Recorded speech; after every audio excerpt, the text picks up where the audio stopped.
কিছু মানুষের যেখানে গান বাজনার ভিতরে আনন্দ আছে না নেই? এই ডিসেম্বর মাস পড়ে গেল, আর কদিন গেলেই তো জানুয়ারি মাস পড়বে। মুসলমানের কত ছেলেরা গান বাজিয়ে পিকনিক করবে, আছে না নেই? সারা রাত নাচবে, ড্যান্স দেবে, ওতেই শান্তি। আবার এই পৃথিবীতে কিছু মানুষ আছে গানের আওয়াজ কানে এলেই বিরক্ত হয়, মদের নাম শুনলেই যেন তাদের নাকে মদের গন্ধ লাগে।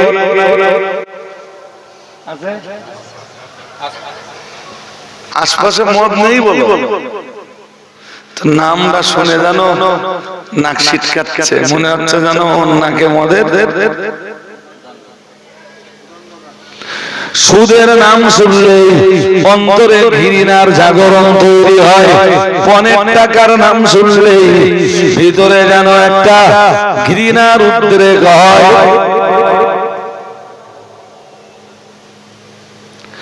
জেনা ব্যভিচার বহু জগন্নাথের কথা, জেনা ব্যভিচার নাম শুনলে ঘৃণা তৈরি হয়। আছে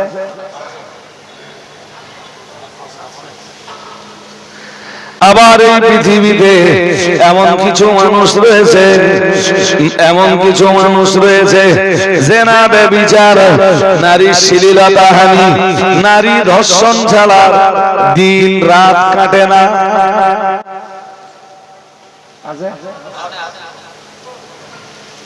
এ তো পার্থক্যটা ইল্লিনে কারা যাবে, সিজ্জিনে কারা যাবে, এ তো পার্থক্য তৈরি হয়েই যাচ্ছে। শুরুর কথা ভুলে গেছেন? মানুষ মরে যায়, দেহ দুনিয়ায় থেকে যায়, রুহের জায়গা কোথায়? আর এই তো শিখে গেছেন ইল্লিনে আর সিজ্জিনে। ইল্লিনে জায়গা কাদের, সিজ্জিনে জায়গা কাদের, তারই বিশ্লেষণ দিতে যে আমি আপনাকে বিষয়টা বোঝাচ্ছি। এই পৃথিবীতে কিছু মানুষ রয়েছে, বরং এদের সংখ্যাই হিসাব করলে বেশি। এই ঠান্ডার রাতে এশার নামাজ আদায় না করে রাতের বেলায় খেয়ে শুয়ে পড়েছেন।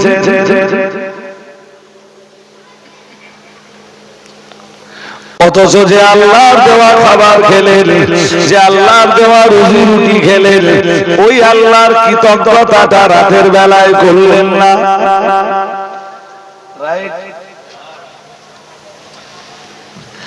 আবার কিছু মানুষ আছে জামাতে এশার নামাজ পড়েছেন মসজিদে, রাত একটু রাত গভীর হয়ে গেল, সবাই ঘুমিয়ে পড়লো, চতুর্দিকে কোনো আওয়াজ পাওয়া যায় না, তাহাজ্জুদের নামাজের সময় চলে এলো।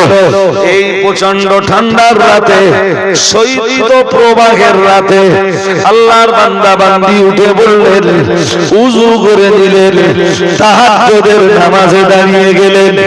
হাত দুটা বরফের মতো ঠান্ডা হয়ে যায়, পা দুটা বরফের মতো ঠান্ডা হয়ে যায়, তবু আল্লাহর বান্দা তাহাজ্জুদের নামাজ থেকে বিচ্ছিন্ন হন না। আছে না নেই? ইল্লিনে কারা, সিজ্জিনে কারা, হিসাব আপনারা বোঝেন না?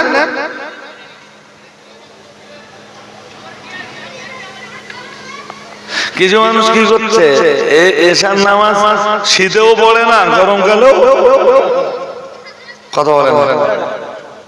ঠান্ডার ভয়ে, উজু করার ভয়ে যে শুধু শীতকালে পড়ে না তা না, গরমের সময় রবের সাথে তাদের কোনো সম্পর্ক নাই, মালিকের সাথে তাদের কোনো সম্পর্ক নাই। আর কিছু মানুষ রয়েছে যারা রাতের বেলায় তাহাজ্জুদের নামাজে দাঁড়িয়ে যায়।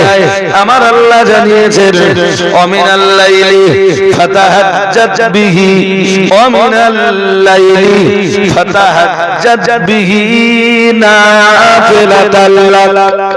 মহান আল্লাহ জানিয়েছেন আর রাতের কিছুটা অংশ পেরিয়ে যাওয়ার পর ও নবী আপনি তাহাজ্জুদে দাঁড়িয়ে যান। রাতের কিছুটা অংশ পেরিয়ে যাওয়ার পরে আপনি তাহাজ্জুদ আদায় করুন। না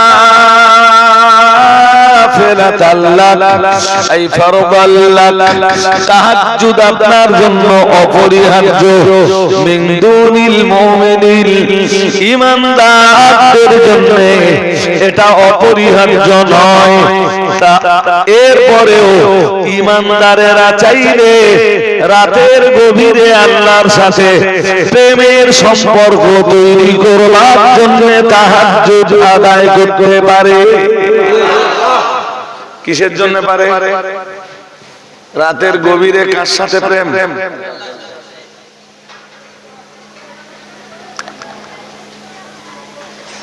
বিছানার মায়া ছেড়ে বালিশের ভালোবাসা বলুন ছেড়ে এই ঘুম বা চোখ বা শরীরের আরামায়েশ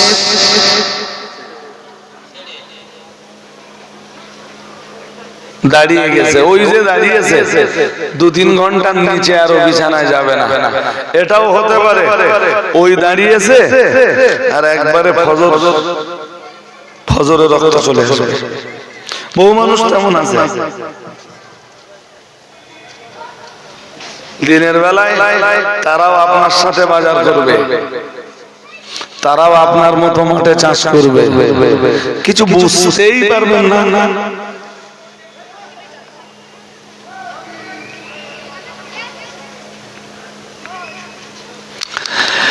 আমার আল্লাহর কোরআন জানিয়েছে, চলুন সূরা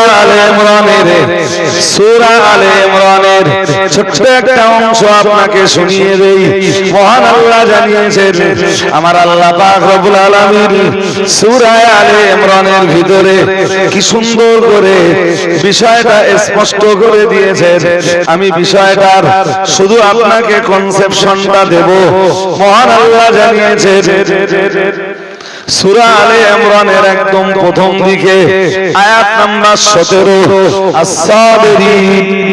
আস-সাবিরিন ওয়াস-সাবিকিন আল-কানিতিন ওয়াল-মুনফিকিন ওয়াল-মুস্তাগফিরিন বিল আসহার।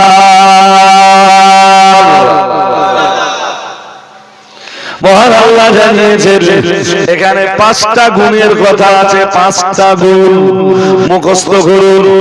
1 নম্বরে আস-সাবিরিন, ধৈর্য। সাবিরিন মানে ধৈর্য আছে যাদের, ধৈর্য আছে। ওর আগের আয়াতে রয়েছে জান্নাতের আলোচনা। কিসের আলোচনা? 2 আয়াতকে পাশাপাশি রেখে যদি আমরা একটু ডিসকাস করি তাহলে ফলাফল কি দাঁড়ায়? আমরা যেন বললাম আল্লাহ জান্নাত আপনি কাদের দিবেন, আল্লাহ বললেন কাদের দিব জান্নাত না শুনবা তোমরা? মহান আল্লাহ জবাব দিলেন আস-সাবিরিন, আমি জান্নাত যাদেরকে দিব ওরা 5টা গুণে গুণান্বিত হবে। সুবহানাল্লাহ বলতেছেন, আওয়াজ খুব স্লো। কয় গুণ? জোর করে বলেন। 5 গুণ। 1 নম্বরের গুণ আস-সাবর। কি লাগবে? আমাদের ধৈর্য আছে।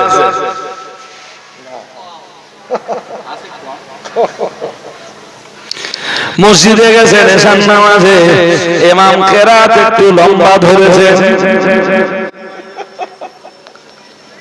বলেন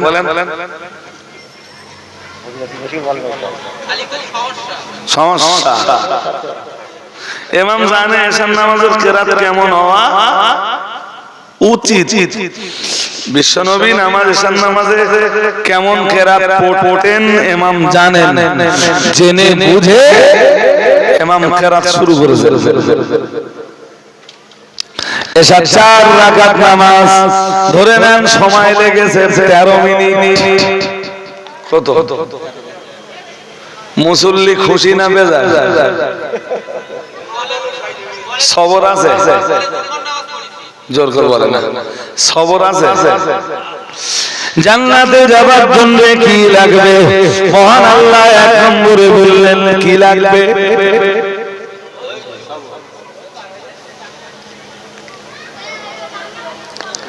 ভাই আমি এসে পড়েছি তো 15-20 মিনিট দেরিতে, আর আগে শুরু করলে ভালো হতো। আমি জানি আমার কথা শুনবেন, আমার পরপরই তো মুফতি নাসিরউদ্দিন সাহেব হুজুর আছেন, ঠিক কিনা বলে? উনি আলোচনা করবেন, ওনার আলোচনা আপনাকে শুনতে হবে। আমি তো শুরুটা করে দিয়ে যাই। 1 নম্বরে লাগবে সবর। সবরকে আমাদেরকে সবরকে 3 ভাগে ভাগ করা হয়।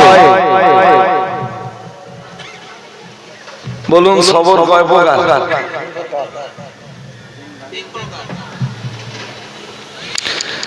নাম্বার 1 as-sabru ala at-ta'at, আল্লাহর আনুগত্য করার ব্যাপারে সবর। কি করার ব্যাপারে? মানে আল্লাহর বিধান মেনে চলার ব্যাপারে কি লাগে? আমি একটা উদাহরণ দেই। ধরুন আপনি সেলাই মেশিনে কাজ করেন, আপনি আল্লাহওয়ালা মানুষ, সেলাই মেশিন এই এলাকায় আছে না? আছে। আল্লাহওয়ালা ধার্মিক মানুষ সকালবেলা কাজ শুরু করেছেন, আপনার কান রয়েছে জোহরের আজানের দিকে, জোহরের আজান হলেই উঠে যাব। সকালবেলা গোসল করে এসে কাজে বসেছেন, কান রয়েছে জোহরের আজানের দিকে, মাঝে মাঝে দেওয়াল ঘড়ির দিকে আপনার চোখটা চলে যায়, তার মানে আপনি নামাজের জন্য অপেক্ষায়। কিসের অপেক্ষা? ওই যে নামাজের অপেক্ষা করছে, ওর জন্য আল্লাহ ওকে সওয়াব দিবে। মাঝে মাঝে ঘড়ির দিকে তাকাচ্ছে কিসের জন্য? কাজ ছেড়ে দেবে, কথা হয় না। কানটা আছে মসজিদের আজানের দিকে, আজান শুরু হলে কাম বন্ধ। কাম কোথায় যাবে? আজান আর নামাজের কিছু ব্যবধান থাকে না? কথা বলো। জোহরের আজান হলো 12:30টায়,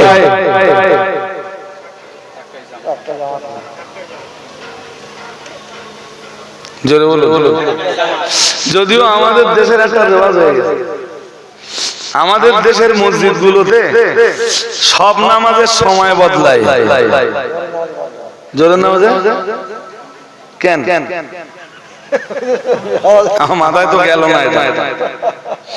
গরমকালে আপনি আসর পড়তেছেন 4:05টায়, 4:30টায় আজান, 4:05টায় বেশ।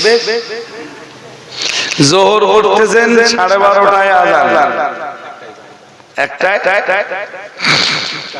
শীতকালেও 3:15 আজান, 3:30 আসরের নামাজ এগিয়ে গেছে কতটা? জোর করে বলেন। 1 ঘন্টা প্রায়, মানে 1 ঘন্টা 15 মিনিট এগিয়ে এলো না? 1 ঘন্টা 15 মিনিট জামাতের সময় এগিয়ে এলো। কিন্তু জোহর যা ছিল,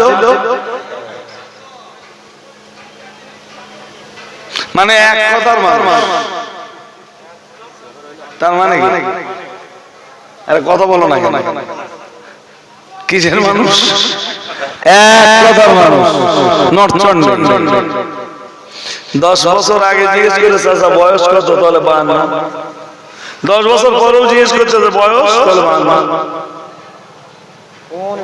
তাহলে সাজা তুমি 10 বছর আগে যে 52 বলিলে, তাহলে আমি না এক কথার মানুষ?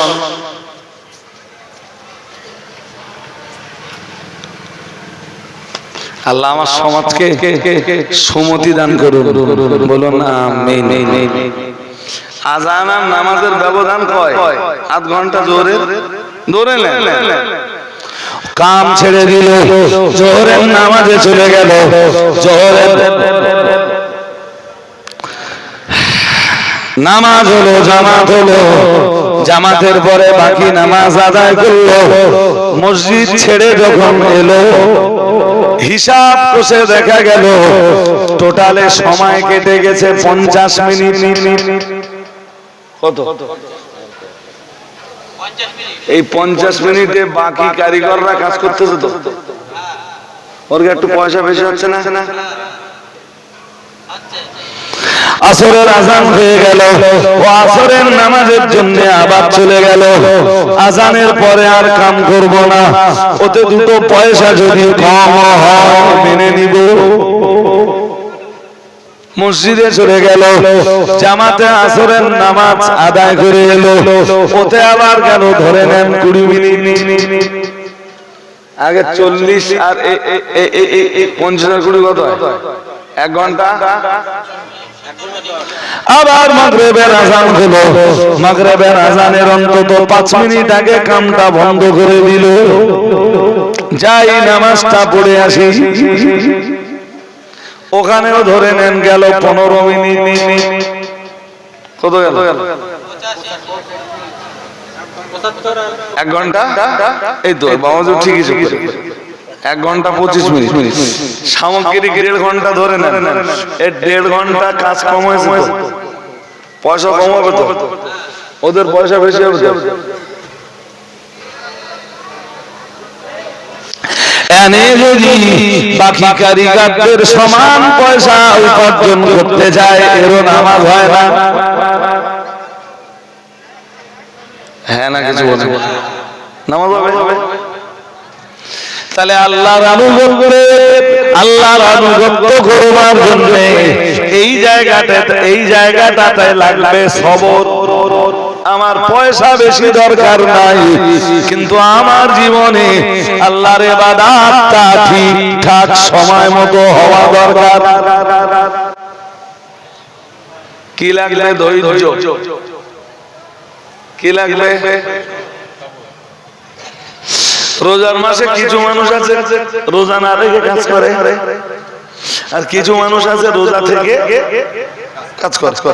রোজা থেকে যারা কাজ করে ভাই, ওরা তো সন্ধ্যে পর্যন্ত কাজ করতে পারবে না। ওদের পয়সা দুটো কম হবে তো? জোর করে বলে কম হবে না? তাহলে আল্লাহর আনুগত্য করতে গেলে ক্ষতি স্বীকার করতে হবে তো, এর জন্য সবল লাগবে।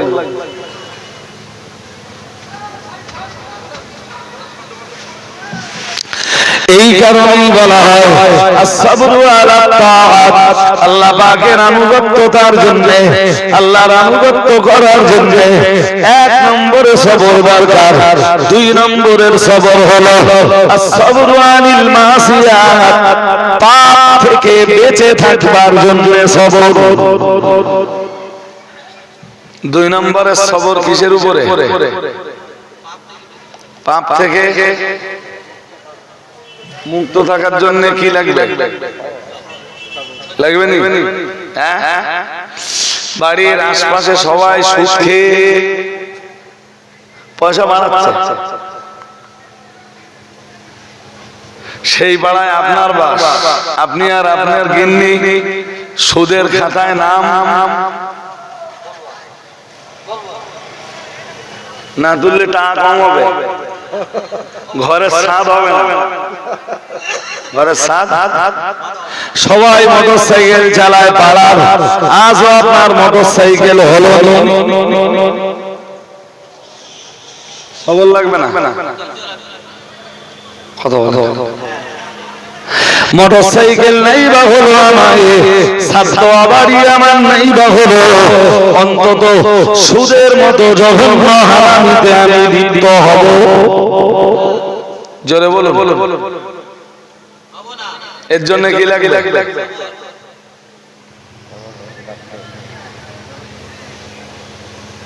এই তো দেখতেছেন অধিকাংশ যায় হারাম ঢুকে গেছে।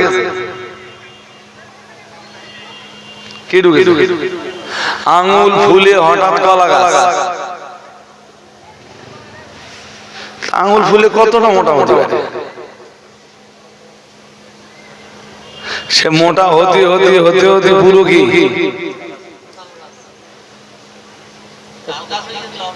ওর সঙ্গে কিচ্ছু ছিল না, সে কোটিপতি।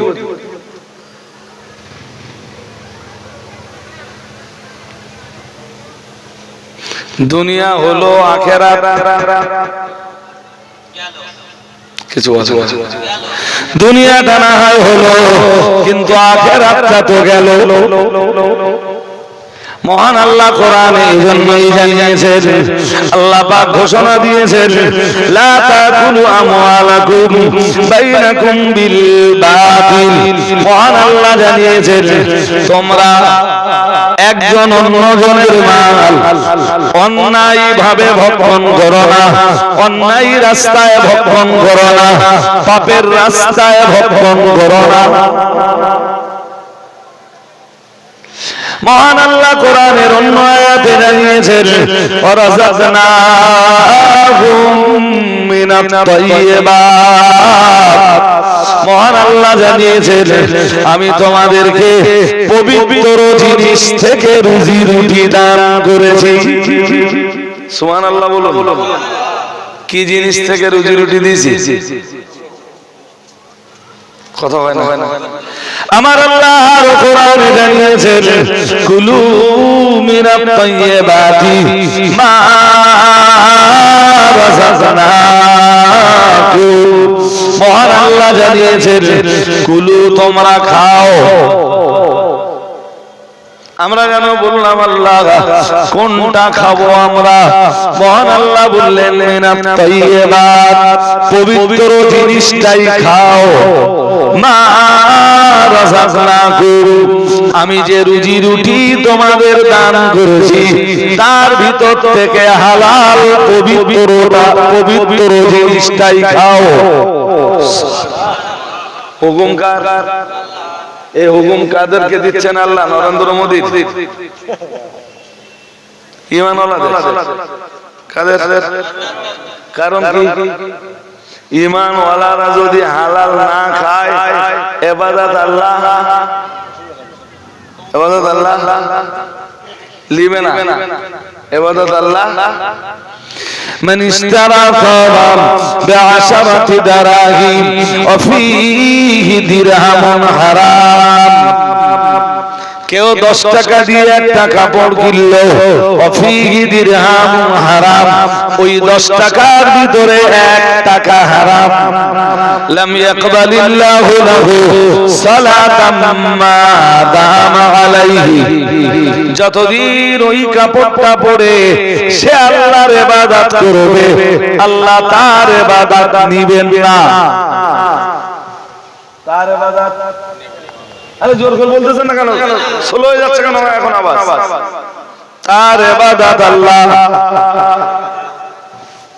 10 টাকা দিয়ে কাপড় কিনেছেন, তাতে লটারিতে পাওয়া 1 টাকা আছে, জুয়ার পয়সা 1 টাকা আছে, হারাম ভাবে উপার্জন করা 1 টাকা আছে।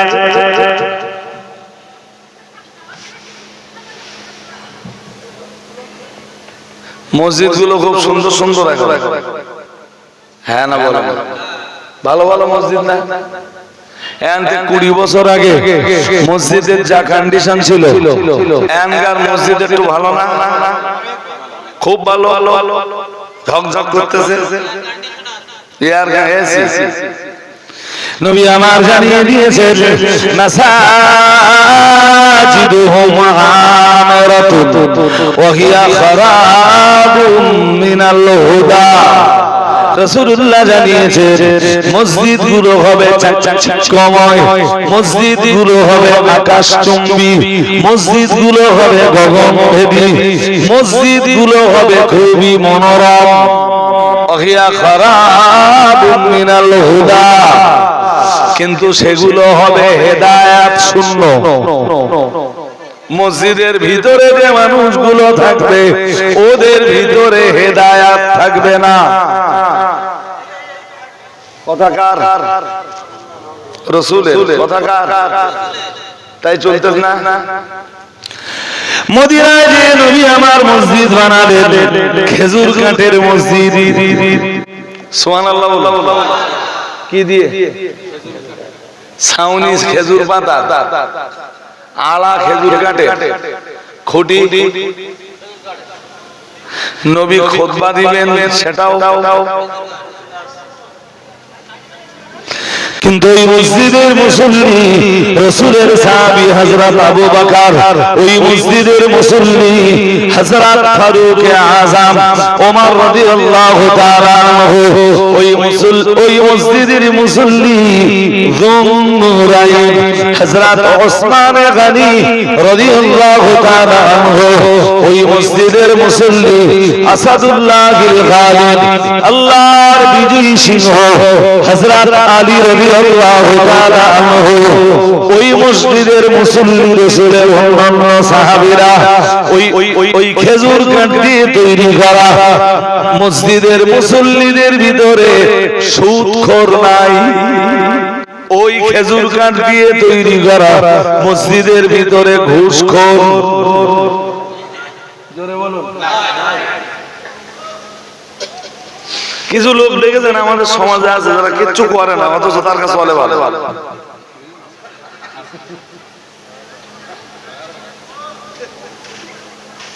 কোনো কাজ করে না, অথচ কি একদম লাক্সারি, চাচা গাড়ি চলে বেড়ায়। হ্যাঁ না কিছু বলে, কেমনে চলে? আপনি মাঠে খেটে জটুর হয়ে যাচ্ছেন, এরপরেও সংসার জীবন নির্বাহ করা আপনার জন্য কঠিন মনে হচ্ছে।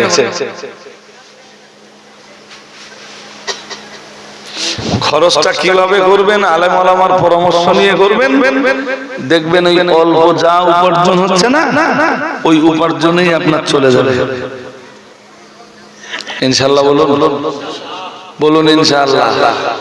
হ্যাঁ, আমাদের দেশের ছেলেপিলে যারা এই উঠতি বয়সের ছেলেপিলে যারা উপার্জন করতে শিখেছে, এর শুধু কি রজনী না কি একটা বেরিয়েছে, দিলবাগ আর কি তুলসী না কি বলে, তুলসী তেরেঙ্গাটা মনে হয় অনেক দাদা ওই রাম টাইনতেছে। ও 300 টাকা আয় করে তো 150 টাকা রজনী খেয়ে গেল। ও উপার্জন করতেছে খুব কষ্ট করে, বলো ওর এক ঘাটতি উপার্জন করে নামাজের সময় নামাজে যায় না। মুয়াজ্জিন যে হাইয়া আলাস সালাহ বলে ডাক দিচ্ছে, কিসের ডাক? জোর করে বলেন, নামাজের ডাক। তা আমাদের কর্তব্য কি? হাইয়া আলাস সালাহ বললে কাজ আগে না নামাজ আগে? যারা এইটাই বিশ্বাস করে যে হাইয়া আলাস সালাহ বললে কাজ আগে না নামাজ আগে, কাজ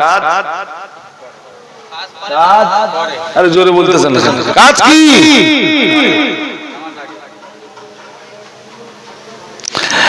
হাজিরিনে মজলিস মনে রাখুন, আমার আল্লাহ কোরআনুল কারীমে জানিয়েছেন, ইন্নাল্লাযীনা ক্বালু রাব্বুনাল্লাহু সুম্মা ইসতাকামু তাতানাজ্জালু আলাইহিমুল মালায়েকা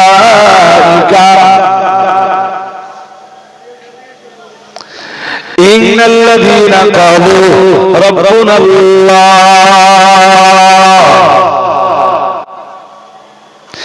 পৃথিবীতে যারা বলে আল্লাহ আমাদের রব, শুনছেন নাকি? মনোযোগ আছে? যারা বলে আল্লাহ আমাদের, শুধু ওই পর্যন্ত না, রবই আমার সব। ইন্নাল্লাযীনা ক্বালু রাব্বুনাল্লাহু সুম্মা ইসতাকামু, মহান আল্লাহ জানিয়েছেন এরপরে ওই কথাটির উপরে যারা প্রতিষ্ঠিত হয়ে যায়,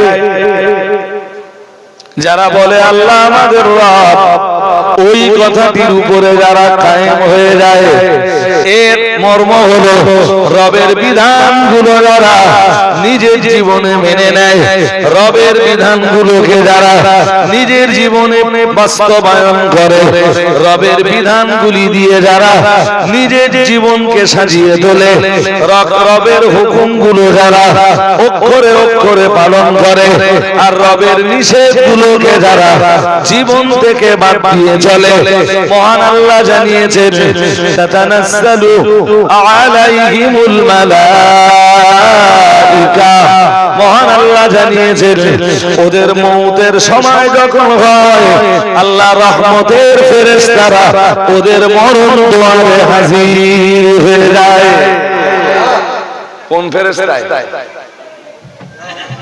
কথা বলো না কেন? কোন ফেরেশতা? রহমতের ফেরেশতারা ওদের মরণ দুয়ারে হাজির হয়ে যায় আর বলে আল্লাহ তাখাফু, তোমাদের কোনো ভয় নাই, তোমাদের কোনো ভয় নাই। সুবহানাল্লাহ বলো। কাদের বলে? আমি যা বলেছি সেই কথা বলেননি বলে।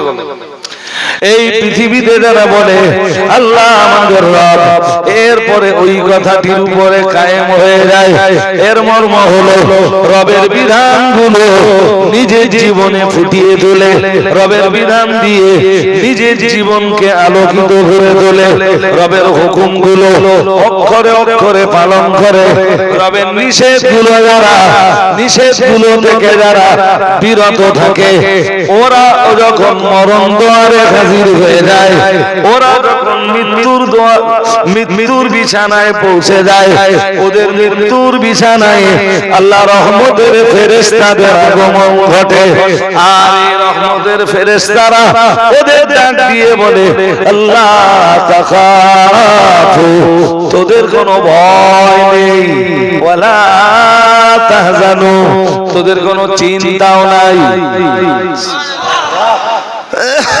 আল্লাহ তাখাফু ওয়ালা তাহজানু, তোরা ভয়ও পাবি না, চিন্তাও করবি না, ভয়ও পাবি না, চিন্তাও, আরে বলেন না কেন চিন্তাও করবি না।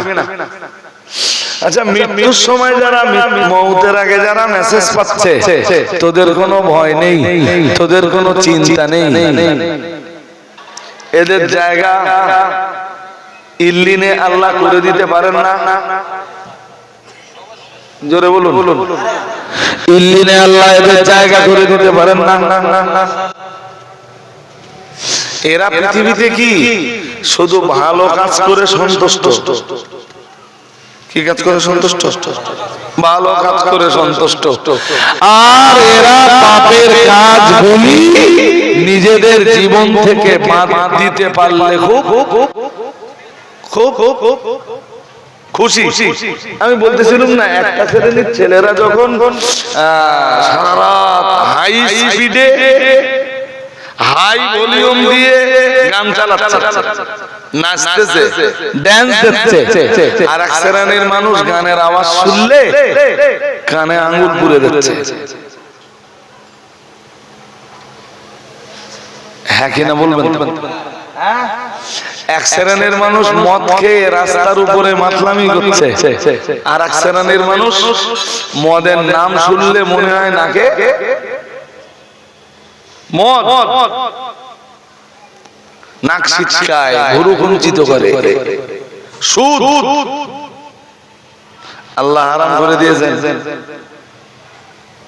দুনিয়ার এই টাকা কোটি লাগবে না। এরা কি? এরা দুনিয়ার জীবনের উপরে আখিরাতকে প্রাধান্য দিয়েছে। আখিরাতকে, কোরআন এদের জন্য জান্নাতের ঘোষণা দিয়েছে। আর একটু মন খুলে বলুন, কি বলছিলাম? আমি বক্তব্য ছাড়বো ভাই, আর পারলে হবে না। কি বলছিলাম?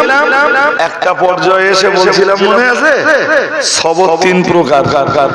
এক সবর আল্লাহর আনুগত্যের ব্যাপারে, সবরের দ্বিতীয় পর্যায়ে গুনাহ থেকে বাঁচবার ব্যাপারে। শুনছেন নাকি? হ্যাঁ। তিন নম্বর সবর, অসবরু আলাল বালা। বালা মুসিবত যখন আসে তখন, যদিও আমাদের সবর কখন বলেন দিন, আমরা সবর করি কখন? একদম শেষ পর্যায়ে যে আর কোন রাস্তা নেই, তখন আল্লাহ তুমি ছাড়া আমার আর কেউ।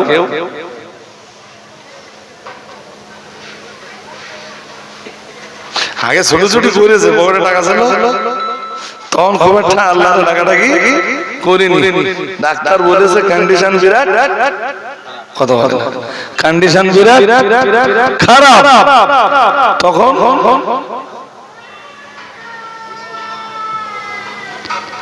আল্লাহ আমাদের সকলকে বুঝবার ক্ষমতা দান করুন। বলুন আমিন, বলুন আমিন। দেখুন মরবো আমরা সবাই, এমন একটা জীবন তৈরি করে মরুন, আল্লাহ যেন মাকামে ইল্লিনে সকলকে জায়গা করে দেন। বলেন না আমিন, বলেন না আমিন। বক্তব্যের আনুষঙ্গিকতা প্রাসঙ্গিকতা বাড়াবো। আর দুটো কথা ততক্ষণে, মডেল তো চলছে ইনশাআল্লাহ, আলহামদুলিল্লাহ। তো মডেলটা থেকে আরেকটু মনোযোগী হন। মডেলের উন্নতি হয়েছে না? হ্যাঁ না কিছু বলেন। বাচ্চাদের কি ডেভেলপমেন্ট হয়েছে? হয়েছে। তাহলে আপনাদের আর একটু মন দিতে হবে। যে এই জিনিসে আপনাদের ডেভেলপমেন্ট হচ্ছে তাতে তো আপনারা মন দিবেন।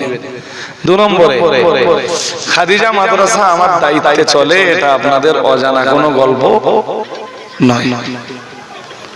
এখানে বেশ কিছু মানুষ আছেন খাদিজার সদস্য আছে, আইডি কার্ড আছে। হ্যাঁ, মিজানুর ভাইয়ের কাছে খাদিজার আইডি আছে।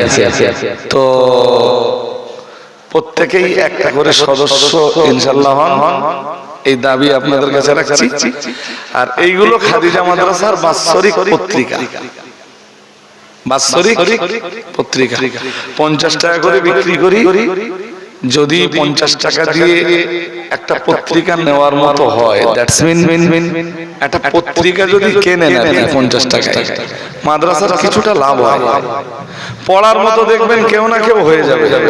কাছে 50টা টাকা যদি থাকে, আল্লাহর রাস্তে একটা পত্রিকা নেবেন, এই দাবি জানাচ্ছি।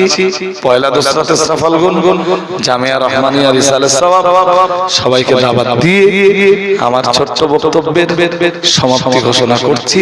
তবে মজলিস তো এখানে শেষ নয়, পরবর্তী হযরতরা আছেন, বিশেষত মুফতি মুহতারাম হযরত মাওলানা নাসিরউদ্দিন সাহেব হুজুর আছেন, ওনার কাছেও আপনারা কিছু আলাপ আলোচনা শুনবেন। মজলিস করা পর্যন্ত চলবে 12:30। তো আমি আপনাদের থেকে বিদায় নিলাম। আমার জন্য আন্তরিকভাবে একটু দোয়া করতে থাকুন, আবার আপনাদের সাথে ইনশাআল্লাহ দেখা হবে। অন্তর খুলে দুরূদ শরীফ পড়ুন। আল্লাহুম্মা